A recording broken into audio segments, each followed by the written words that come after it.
पलट के मत देखना, खामोशी की आहट।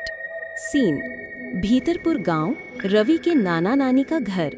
कुछ हफ्ते बीत चुके थे, लेकिन रवि अभी भी उस रात की दहशत से बाहर नहीं निकल पाया था। वो ज्यादातर शांत रहता, गांव के लोगों से भी कम बात करता। उसकी आंखों में एक अनजाना डर हमेशा तैरता रहता था। नाना नानी ने उसे कई बार डॉक्टर को दिखाया, गांव के पंडित जी से भी सलाह ली, लेकिन रवि का मन कहीं नहीं लगता था। वो जानता था कि जो उसके साथ हुआ था वो सिर्फ एक बुरा सपना नहीं था।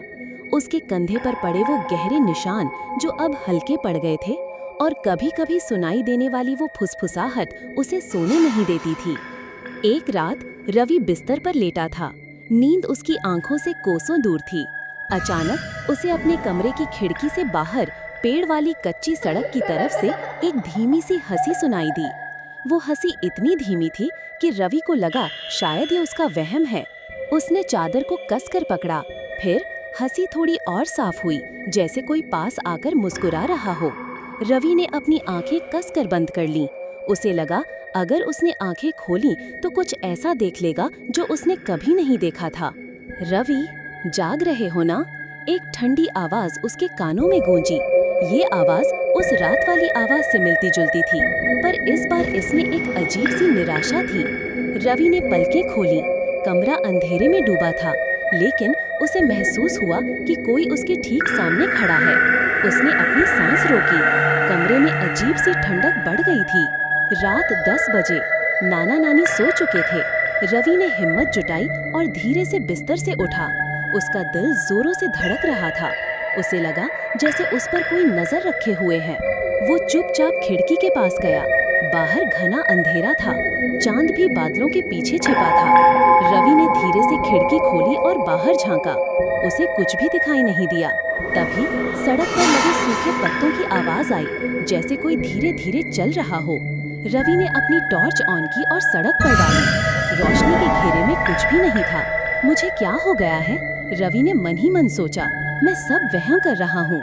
लेकिन जैसे ही उसने टॉर्च नीचे की, उसे सड़क के ठीक बीच में एक छोटी सी गुड़िया पड़ी दिखाई दी। वो गुड़िया पुरानी और गंदी थी, जैसे सालों से जमीन पर पड़ी हो।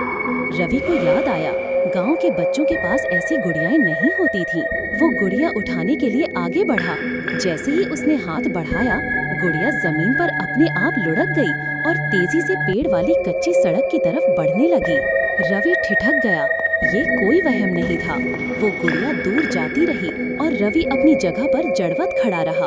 उसे लगा जैसे कोई उसे बुला रहा हो, उस गुड़िया का पीछा करने को कह रहा हो। लेकिन उसे नाना की चेतावनी याद थी, पलट के मत देखना। पर इस बार उसे पलट कर बल्कि पीछा करने को कहा जा रहा था। कुछ देर बाद रवि वापस अपने कमरे में आ गया था, पसीने से तरबतर। वो गुड़िया कहाँ से आई थी और अपने आप कैसे चलने लगी थी? अगली सुबह रवि ने अपने नाना को उस गुड़िया के बारे में बताया। नाना ने सब ध्यान से सुना और फिर बोले, बेटा, उस सड़क पर सिर्फ एक रूह भटकती है जो किसी को भी अपने पीछे खींचने की कोशिश करती है। गुड़िया भी उसी का जाल है, तुम्हें बस अनदेखा करना है। लेकिन रवि की बेचैनी कम नहीं हुई। उसे लगा अब ये सिर्फ पीछे से आवाज लगाने तक सीमित नहीं रहा था। वो चीज अब उसके पास आ रही थी, उसे फंसाने के लिए नए तरीके अपना रही थी। और सबसे डरावनी बात ये थी कि गुड़िया के लुढ़कने के बाद रवि को अपने कानों में फिर से वही फुसफुसाहट सुनाई दी थी, रवि, अब तो मेरे साथ आ जाओ। मॉरल, कभी कभी अनदेखा करना ही काफी नहीं होता।